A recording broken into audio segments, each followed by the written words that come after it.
Halo, halo, halo. Assalamualaikum warahmatullahi wabarakatuh. Selamat datang ya anak-anakku semua. Masih bersama saya Pak Anto di Mas Guru 87, seorang pejuang pendidikan dari SD Negeri 2 Musuk Boyolali. Nah, bagaimana kabarnya hari ini anak-anak? Sehat semuanya ya?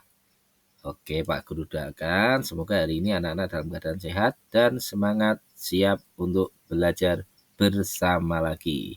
Oke, nah kali ini kita mau membahas tentang rangkuman untuk mata pelajaran pendidikan agama dan budi pekerti ya. Memang Pak Guru itu guru wali kelas, jadi memang tidak mengajar mapel. Cuma tadi kami sudah ngobrol-ngobrol dengan guru agama dan saya mendapatkan materi dari beliau. Kemudian materinya saya buat konten yang tujuannya untuk membantu anak-anak dalam belajar di rumah. Jadi niatnya supaya bisa menjadi teman untuk belajar dan membuat pemahaman lebih dalam tentang materi agama. Dan ini akan dipersiapkan untuk menghadapi sumatif tengah semester ya. Oke. Are you ready kids? Oke gas. Kelas 2 kita gas. Gas Pak Guru. Yuk, siap.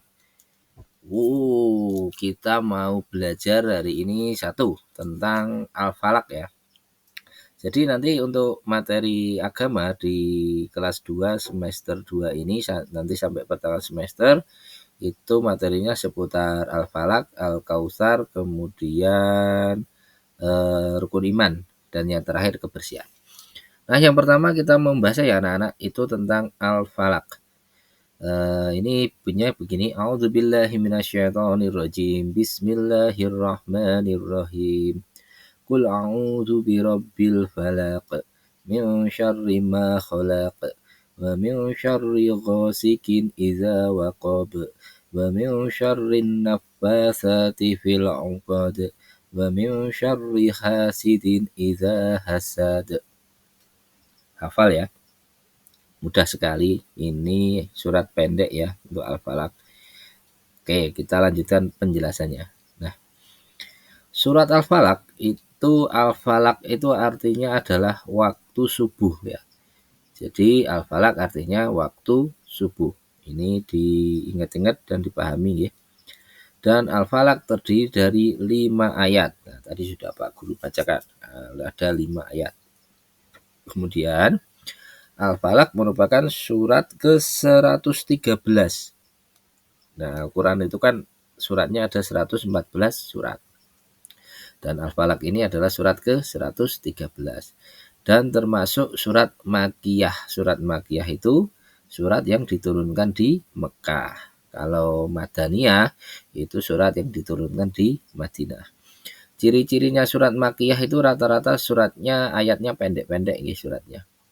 Termasuk Al-Falaq ini. Nah, surat Al-Falaq diturunkan bersamaan dengan surat An-Nas. Nah, maka dari itu kedua surat ini dijuluki dengan julukan Al-Mu'awizatain, yang artinya dua surat yang mengandung perlindungan. Jadi, Al-Falaq ini berisi permohonan perlindungan kepada Allah. Nih, dipahami. Al-Falaq berisi permohonan perlindungan kepada Allah. Terus apa manfaat membaca Al-Falaq? Nah, manfaatnya adalah satu, pasti mendapat pahala ya. Kalau kita membaca Al-Quran, setiap hurufnya kita akan mendapat pahala. Terus yang kedua, terhindar dari kejahatan sihir. Kemudian yang ketiga, terhindar dari kejahatan waktu malam. Terus yang terakhir, terhindar dari kejahatan orang hasad. Nah, hasad itu apa? Hasad itu artinya dengki atau iri dengki atau orang yang tidak suka kepada kita. Nah, dengan kita membaca Al-Falaq, maka insya Allah kita akan mendapatkan perlindungan dari Allah dari berbagai macam kejahatan, mulai dari kejahatan sihir, kejahatan di waktu malam, dan kejahatan orang-orang yang hasad atau dengki. Bisa dipahami ya anak-anak. Jadi untuk Al-Falaq ini penjelasannya cukup singkat. Jadi intinya Al-Falaq itu artinya waktu subuh. Kemudian Al-Falaq terdiri dari 5 ayat. Dan Al-Falaq adalah surat ke-113 dan termasuk surat Makkiyah. Terus kemudian Al-Falaq bersama An-Nas dijuluki Al-Mu'awizatain, yang artinya 2 surat perlindungan. Dan Al-Falaq ini berisi permohonan perlindungan kepada Allah. Terus manfaatnya adalah mendapat pahala, terhindar dari kejahatan sihir, terhindar dari kejahatan di waktu malam, dan terhindar dari kejahatan orang-orang hasad. Oke, dipahami ya? Kita lanjutkan. Nah, surat kedua yang akan kita pelajari adalah surat Al-Kautsar. Nah, ini lebih pendek lagi ya dari Al-Falaq tadi. Ini hanya ada 3 ayat saja. A'udzubillahi minasyaitonirrajim. Bismillahirrahmanirrahim. Inna a'tainakal kautsar fasholli lirabbika wanhar. Inna syani'aka huwal abtar. Shadaqallahul adzim. Nah, itulah bacaan dari surat Al-Kautsar. Nanti anak-anak bisa membaca huruf Arabnya. Apabila belum bisa membaca Latinnya, tidak apa-apa. Nanti sambil belajar huruf hijaiyah agar bisa membaca Al-Quran. Oke, Pak Guru jelaskan tentang Al-Kautsar. Nah, surat Al-Kautsar termasuk juga surat Makkiyah. Ya, Makkiyah tadi pengertiannya masih ingat? Ya, yaitu surat yang diturunkan di Mekah dan merupakan surat ke-108 di dalam Al-Quran. Ini diingat-ingat ya. Al-Kautsar 108. Kalau tadi Al-Falaq 113. Al-Kautsar memiliki arti nikmat yang banyak. Nah, jadi Al-Kautsar artinya nikmat yang banyak. Terus terdiri dari 3 ayat. Nah, ini termasuk surat Makkiyah tadi ciri-cirinya adalah suratnya pendek-pendek. Kemudian kandungan di dalam surat Al-Kautsar adalah perintah untuk beribadah, yaitu ibadah, sholat, dan berkurban. Nah, ini kandungan utamanya adalah tentang perintah beribadah, yaitu ibadah, sholat, dan berkurban. Nah, kemudian pada saat kita mendapat nikmat, kita harus bersyukur. Nah, kita harus bersyukur kalau mendapat nikmat.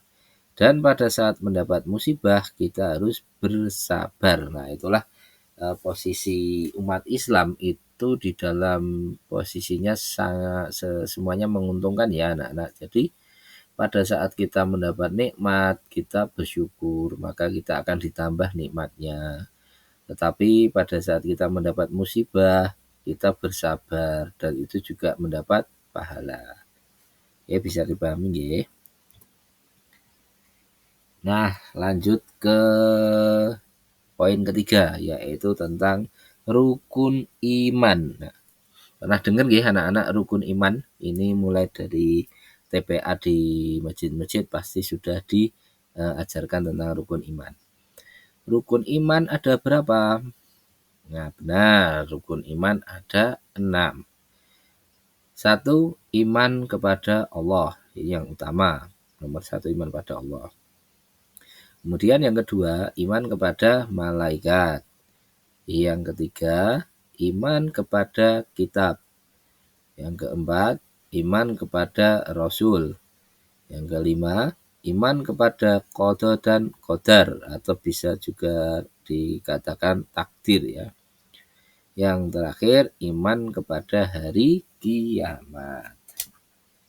Oke, sudah hafal ya anak-anak? 6 rukun iman. Pertama, iman pada Allah, malaikat, kitab, Rasul, qada dan qadar, dan hari kiamat atau hari akhir. Silakan nanti dihafalkan, dipahami, agar nanti kalau ada soal tentang rukun iman, jumlahnya berapa, apa saja, itu anak-anak bisa menjawabnya. Nah, untuk di kelas 2 ini, rukun iman yang akan kita bahas itu rukun iman yang kedua. Masih ingat tadi rukun iman kedua itu tentang apa? Oke, betul banget, yaitu iman kepada malaikat. Nah, malaikat itu siapa? Malaikat itu adalah makhluk Allah yang diciptakan dari nur atau cahaya. Jadi malaikat diciptakan dari nur atau cahaya. Nah, kalau manusia diciptakan dari tanah. Malaikat ini sangat patuh pada Allah dan tidak pernah membangkang atau membantah perintah Allah. Malaikat yang wajib kita ketahui itu ada 10 ya anak-anak. Sering mungkin anak-anak dengar itu baik berupa lagu ataupun penjelasan dari guru-guru ngaji ya tentang jumlah malaikat yang harus kita ketahui. Ada 10. Ini Pak Guru jelaskan beserta dengan tugasnya ya. Malaikat yang pertama adalah Jibril. Jibril itu tugasnya menyampaikan wahyu. Jibril tugasnya menyampaikan wahyu. Nah, nama lain Jibril adalah Ruhul Kudus dan Ruhul Amin. Nah, ini harus dipahami ya dan diingat ya. Nama lain malaikat Jibril adalah Ruhul Kudus dan Ruhul Amin. Yang kedua adalah Mikail. Tugasnya membagi rezeki. Terus Israfil, tugasnya meniup sangkakala atau trompet pada hari kiamat. Israfil. Kemudian Izrail, mirip ya ini namanya. Israfil tadi meniup. Kemudian ini Izrail itu mencabut nyawa. Terus yang kelima, Raqib. Itu malaikat yang bertugas mencatat amal baik. Kemudian Atid adalah malaikat yang bertugas mencatat amal buruk. Jadi ini satu pasang, ini manusia dicatat oleh dua malaikat ya. Untuk amal baik dicatat oleh Raqib, amal buruk oleh Atid. Kemudian ada dua malaikat yang tugasnya sama, yaitu Munkar dan Nakir. Ini tugasnya menanyai kita di dalam kubur. Nah, pertanyaan di dalam kubur antara lain kan man rabbuka atau siapa Tuhanmu, wa man nabiyuka, siapa nabimu, wa man kitabuka, kitabmu apa. Nah, itu harus kita jawab dengan benar ya, kalau enggak kita akan disiksa di dalam kubur. Nauzubillahi min dzalik. Nah, selanjutnya yang ke-9 adalah malaikat Malik.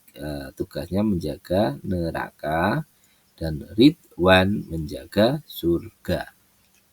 Yuk pelan-pelan diulangi. Jibril tugasnya menyampaikan wahyu. Mikail membagi rezeki. Israfil meniup sangkakala. Izrail mencabut nyawa. Raqib mencatat amal baik. Atid mencatat amal buruk. Munkar menanya dalam kubur.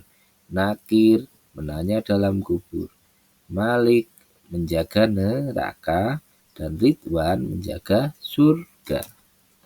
Oke, dihafalkan ya anak-anak ya. Yang terakhir ini materi tentang kebersihan. Ini sederhana sekali materinya anak-anak. Nah, kebersihan adalah sebagian dari iman. An-nadzafatu minal iman. Jadi kalau kita sebagai orang beriman, kita wajib menjaga kebersihan, baik kebersihan diri maupun kebersihan lingkungan. Karena juga salah satu syarat kita beribadah, misalnya sholat, itu harus bersih dan suci dari hadas dan najis. Karena itulah ajaran agama Islam membiasakan kita untuk selalu menjaga kebersihan. Nah, bagaimana cara kita menjaga kebersihan diri? Nah, menjaga kebersihan diri sendiri itu bisa dengan cara yang pertama mandi. Mandi paling tidak 2 kali, minimal 2 kali sehari. Pagi kalau mau sekolah sama sore mandi. Kemudian keramas, ini untuk membersihkan rambut ya dari kotoran-kotoran saat kita beraktivitas seharian. Yang ketiga, menggosok gigi itu minimal ya 3 kali minimal. Pagi, kemudian siang atau setelah makan, dan malam sebelum tidur. Oke, ini cara menjaga kebersihan diri. Ini bisa dipahami ya, mudah sekali ini. Mandi, keramas, dan menggosok gigi. Nah, kemudian tentang kebersihan lingkungan. Nah, lingkungan yang bersih akan membuat kita sehat. Jelas sekali, lingkungan yang bersih pasti akan membuat kita sehat. Dan lingkungan yang kotor akan menjadi sarang bau dan kuman penyakit. Nah, ini juga jelas sekali ya, kalau lingkungan kita bau, penuh dengan sampah ataupun pencemaran, maka akan menjadi bau dan menimbulkan berbagai macam penyakit. Misalnya dari lalat akan timbul penyakit sakit perut. Kemudian banyak jentik-jentik yang jadi nyamuk nanti akan menyebabkan sakit demam berdarah maupun malaria. Nah, oleh karena itu kita harus menjaga kebersihan agar sehat dan terhindar penyakit. Ini jelas sekali, mudah sekali. Terus bagaimana cara kita menjaga lingkungan? Caranya ada 3, anak-anak. Yang pertama, membuang sampah pada tempatnya. Ini sederhana tapi kadang-kadang masih pada teledor, buang sampah tidak pada tempatnya. Terus yang kedua, melakukan reboisasi. Nah, reboisasi itu apa? Itu artinya adalah penanaman pohon. Jadi pohon itu berguna untuk mencegah banjir, untuk menghasilkan oksigen, dan membuat udara menjadi sejuk. Yang ketiga, caranya adalah dengan tidak menebang pohon sembarangan. Karena kalau tanah kita gundul, tidak ada peresapan air, kemudian nanti ada hujan deras, maka itu bisa mengakibatkan banjir dan tanah longsor. Oke, diingat-ingat ya anak-anak, ini cara kita menjaga lingkungan ada 3. Nah, terima kasih anak-anakku sudah mengikuti pelajaran Pak Guru hari ini tentang rangkuman materi pendidikan agama dan budi pekerti dalam rangka menghadapi sumatif tengah semester. Semoga bisa dipahami dan membantu pemahaman anak-anak serta besok pada saat tes sumatif bisa mengerjakan dengan baik. Intinya dipelajari materinya sungguh-sungguh, percaya diri dan kerjakan dengan baik. Apapun hasilnya kita serahkan kepada Allah Subhanahu wa taala. Semoga menjadi berkah untuk kita semua. Terima kasih, sampai jumpa lagi dan wassalamualaikum warahmatullahi wabarakatuh.